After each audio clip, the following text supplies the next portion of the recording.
La matinale d'Europe 1. Nikos Aliagas. Et à 7h10, on passe à l'édito éco de Nicolas Barré. Nicolas Barré, le directeur de la rédaction du journal Les Échos. Nicolas, vous avez rencontré le patron de la plus grande banque du monde. Il s'appelle Jamie Dimon, il est patron de JP Morgan. Et il vous a dit que Paris sera le grand gagnant du Brexit. Oui, alors certes, JP Morgan est la plus francophile des banques américaines. Elle est présente à Paris depuis 150 ans. Elle avait financé Napoléon III dans la guerre de 1870 contre la Prusse, puis financé l'État français pendant la Première Guerre mondiale. Alors forcément, ça crée des liens. Reste que son patron, Jamie Dimon, est un capitaliste avant d'être un sentimental, et donc il estime que la France, je cite, sera l'un des grands bénéficiaires du Brexit.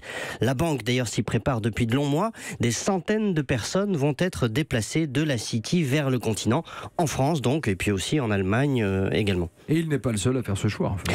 Non, pas le seul. En effet, la troisième banque américaine, Wells Fargo, vient d'annoncer le transfert d'activité à Paris. Un autre géant de Wall Street, la banque Citi, a fait de Paris son hub européen.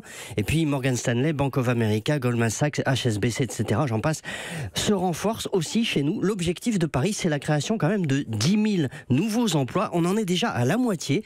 C'est donc très significatif. C'est pas du tout anecdotique, sachant que le Brexit, en plus, n'a pas encore eu lieu, puisqu'il sera enclenché que fin mars et qu'il y aura encore 2 ans de négociation pour aboutir à un accord. Mais enfin, la menace suffit. Les activités financières sont extrêmement mobiles, on le voit.